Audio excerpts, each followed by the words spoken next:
Well, that is today's information. I want to tell you that today Mexico's Ministry of Foreign Affairs, SRE, will file formal complaints with the United States Department of Justice and with state prosecutors' offices in the United States regarding the deaths of 17 Mexican nationals, including the most recent one, who was essentially killed.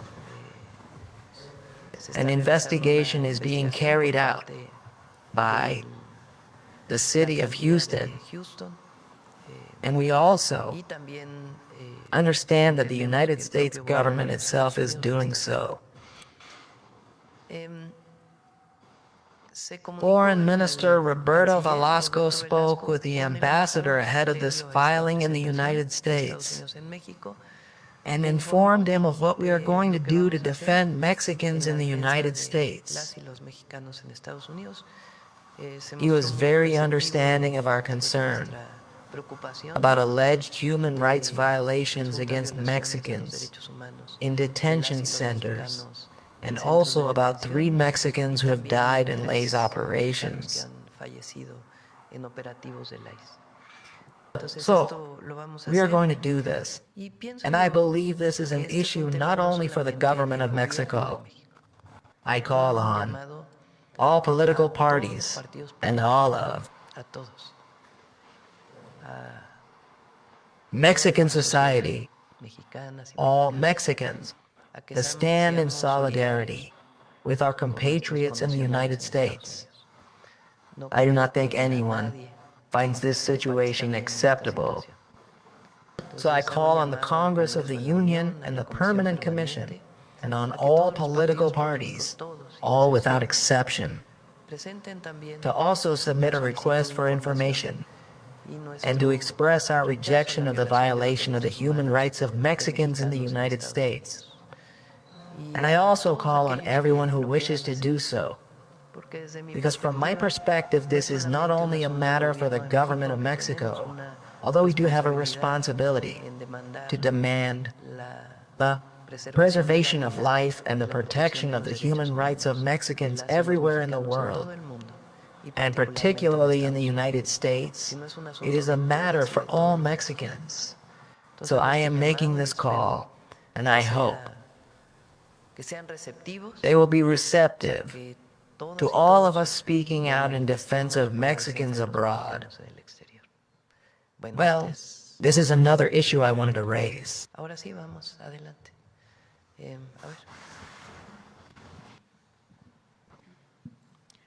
Thank you. Angelica Guerrero from El Financiero Bloomberg TV. As a first topic, I want to ask about sugar exports. What benefits will this bring? And is supply to the United States guaranteed with the work being done in Mexico? It is an important question. Since 2022, the United States import quota for Mexican sugar has gone down, or put another way, exports of Mexican sugar to the United States have decreased. About 500,000 families make their living from the sugar industry, mainly producers, owners, ejido members, sugarcane growers, then the sugar mills, and then whoever markets it, which many times is the mills themselves, and if not, then whoever markets the sugar. What happened during these years, from 2022 to 2026, it dropped by nearly a quarter of what used to be exported, roughly a fifth of what used to be exported to the United States of Mexican sugar. So, there was a lot of production in Mexico that had no outlet. Who consumes sugar? Not only the end consumer who buys the product for preparing food at home, but also soft drink companies, candy makers. Animal feed also uses sugar, and food for human consumption does as well. That's Mexico's overall sugar market, broadly speaking today. So there was a tremendous amount of production in our country. Prices collapsed. They fell a lot, not necessarily for the end consumer, but for the producer, what they receive for producing sugar. Since last year, we have met with the entire production chain. I myself have met 3 times with everyone who is part of this chain, from sugarcane producers' organizations to sugar processing. And what they told us is that the most important thing right now is to regain the market in the United States. To be honest, the person who did extraordinary work, that was Julio Verde. He worked with the United States Department of Agriculture and the United States Department of Commerce. He went there to brief various stakeholders in the United States on the importance of restoring Mexican sugar exports. And recently, just a few days ago, the Department of Agriculture announced that it is indeed increasing the United States import quota for Mexican sugar. This is excellent news. In addition, we are working with producers and industrial processors to look at improvements in production, how we can improve sugar production from cane, increase its profitability, and other options, such as producing ethanol from cane or from bagasse, and some other options that are also important. For example, producers of soft drinks, bottled waters, and sugary beverages are importing a lot. What do they call that corn-based sweetener? Fructose. That replaces sugar that comes from sugarcane, and that also, according to various studies, has greater health effects than consuming sugar. So we are also working to import less fructose and to make it possible to use more sugar in the domestic market. And at the same time, with the United States, we are looking at the possibility of replacing a product called MTB, which is used in gasoline, with ethanol. So it is a comprehensive effort we are carrying out with the United States, and the very good news for everyone involved. Imagine 500,000 families, plus the indirect jobs that are generated, is that the export quota for Mexican sugar is being restored. Then it almost fully recovers long-term, directly benefiting the next one. Restored for this cycle and the next, though the next still needs talks. For now, this farm season resumes sugar exports to the U.S. Good news. What is the direct price benefit to the producer? Since not all the sugar stays in Mexico, some is exported to the United States at a good price, and that makes it possible to keep the price of sugar in our country without affecting the consumer who buys sugar or soft drinks or the intermediate products that use sugar or the end consumer, but it benefits the sugar producer, everyone who grows sugarcane in our country. Thank you, Madam President. On another topic, I would like to ask you about the recommendation issued a few days ago by the National Human Rights Commission regarding the Ayotzinapa case. What is your opinion? Because there is also a lot of criticism, including from the parents and other civil society organizations, saying that the Army is practically being exonerated and that the work that had already been done on this case is being dismissed. I think it is good that, in due course, the progress in the investigations that has been shared with the mothers and fathers is presented soon. We are waiting on some additional steps by the prosecutor's office in order to move forward on what happened, the truth, justice, and where the young people are. That is the most important thing for us, and our commitment to the mothers and fathers.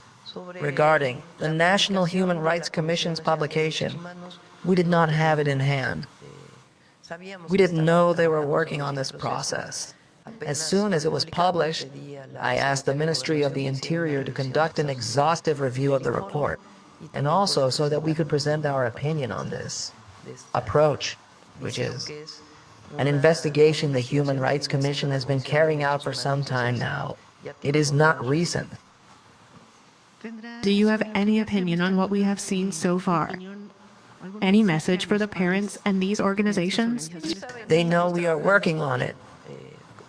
They know what the lines of investigation are, the work that has been done, and once it is presented again to the parents, we can publicly share some of the progress. It is something that is already in hand. Even Alejandro Encinas did not fully agree with this report. And well, there are many issues. Do you have an opinion about exonerating them? Basically, the army. Since there are several members of the army who are detained, who have been under legal proceedings since the administration of President Andres Manuel Lopez Obrador, maybe the question I would not want to answer right now is whether those members of the army participated individually because of some connection they may have had at that time with some group, and what the information sources are, versus the institution as such, which would be different matters. And that is, in a way, what the document from the National Human Rights Commission reports. And what I would like is not to present it in isolation, but for it to be explained what the data are, what investigation has been done, what new lines of investigation were started after we came into government, in collaboration with the Attorney General's office. And within that framework, Madam President, this topic could be presented. Just to wrap up, the parents and other organizations have also said that they are dissatisfied with these recommendations and that the National Human Rights Commission has lost autonomy. Do you have any opinion? We did not participate in that report in any way. That has to be very clear. The government of Mexico, in fact, we did not even know they were going to publish it last week, so we did not participate in the report in any way. That does not mean that we might agree or disagree with parts of the report or with its overall view. That is why I asked the Secretary of the Interior to do this analysis.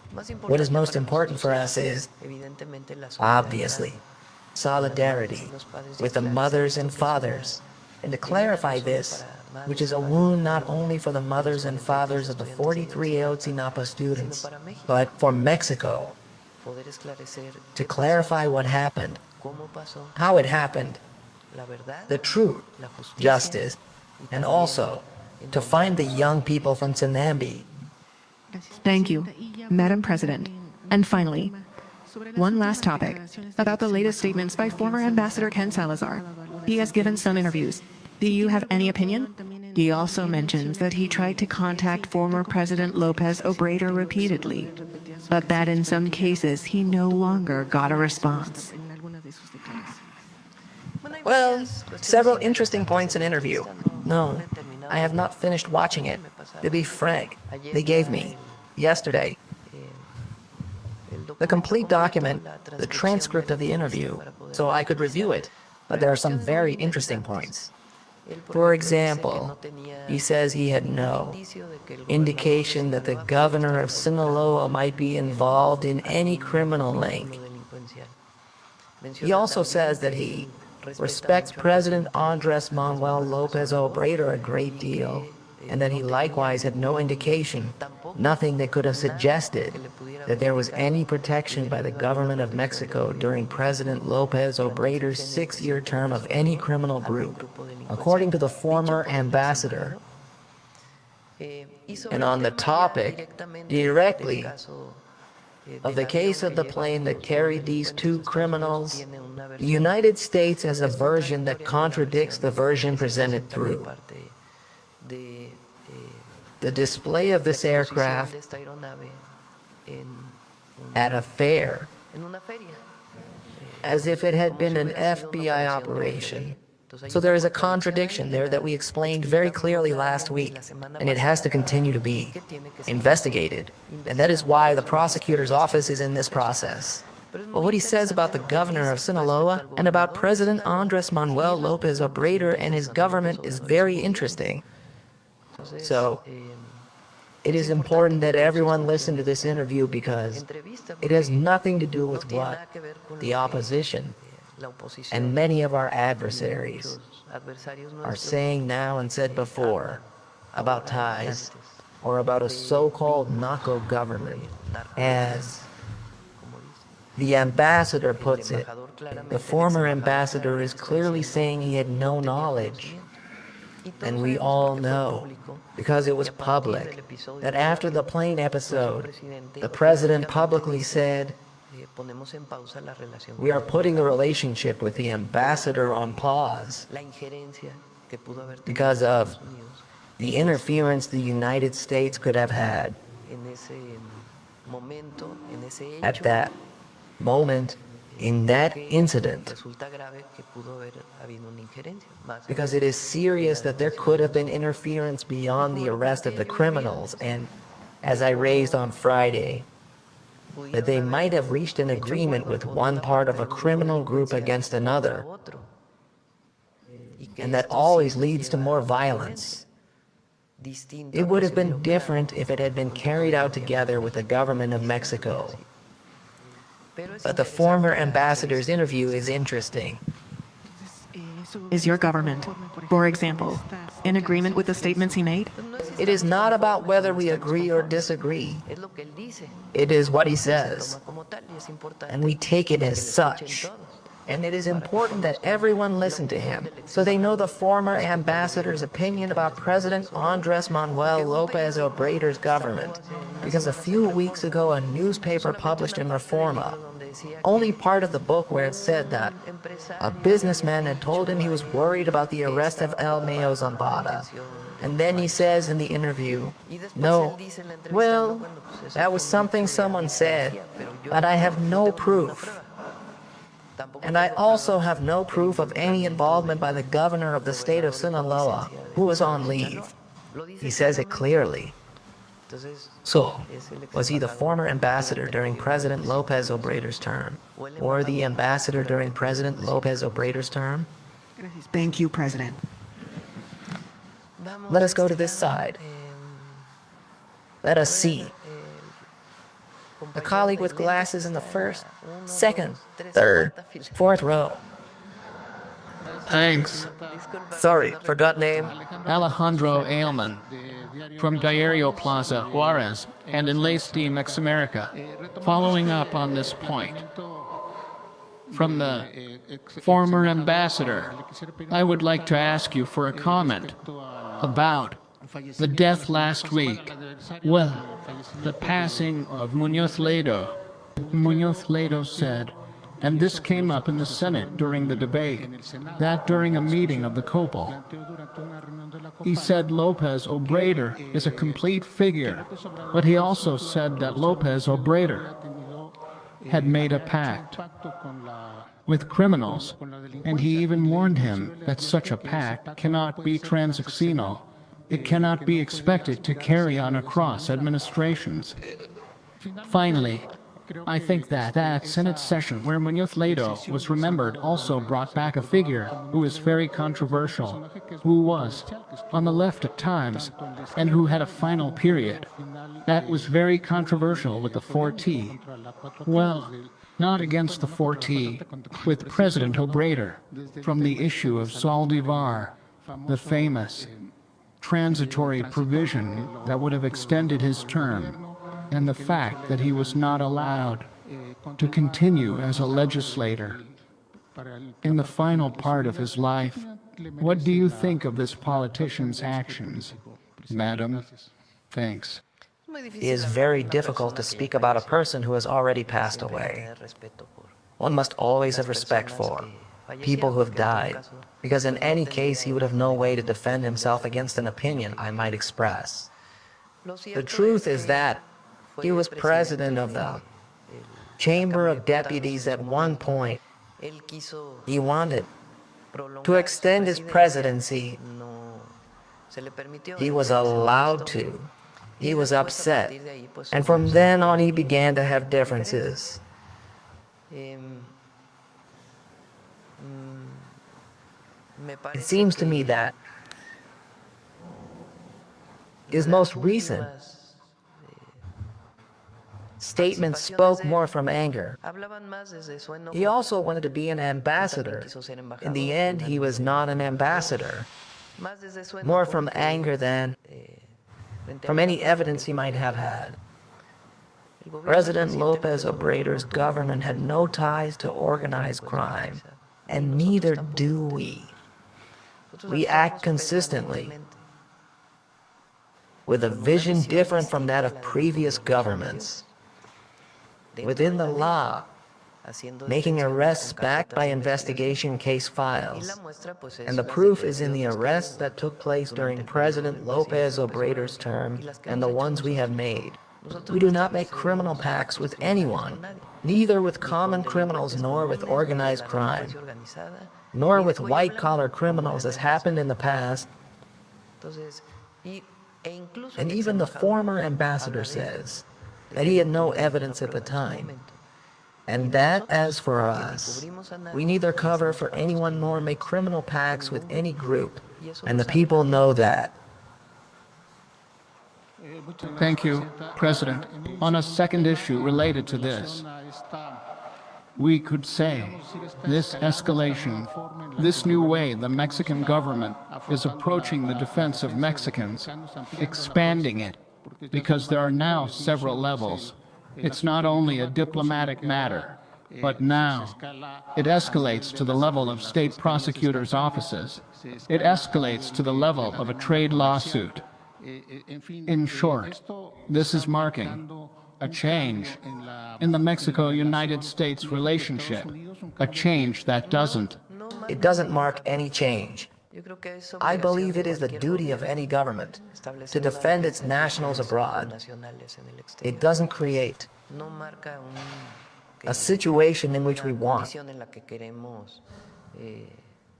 to affect the relationship between Mexico and the United States. But imagine if we were to remain silent. Well, I say, this is a matter for all Mexicans. It's not just the president. It's not just the foreign ministry. I imagine that for you, beyond being journalists, as Mexicans it outrages you that a Mexican can die in a detention center without any explanation, or that it is said it was suicide without any clear explanation, or this most recent case. Remind me of the name, because it's Lorenzo Salgado, where it generated outrage in the United States, even from the mayor in Houston. It is a case that outrages all Mexicans. Well, I say, this is not about creating conflict, not at all, but neither can we, as a government and as Mexicans, say nothing just so there won't be any problem in the relationship with President Trump's government. We do have a relationship in terms of trade. We have a relationship on security. But we have to raise our voice when there are violations of the human rights of our compatriots and take action. And on that we should agree. All Mexicans, no matter our political position, no matter our economic situation, no matter whether we are from the South, the North, or the Center, all Mexicans must. There must be no human rights violations against Mexicans, neither in Mexico nor abroad. So that is why I say, I call on the Permanent Commission and all political parties to call for the protection of the human rights of Mexicans in the United States, because it is outrageous to see the images of this Mexican of how he died.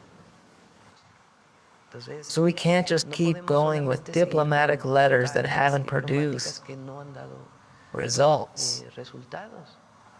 So that is why we called on the Department of Justice to investigate whoever turns out to be responsible.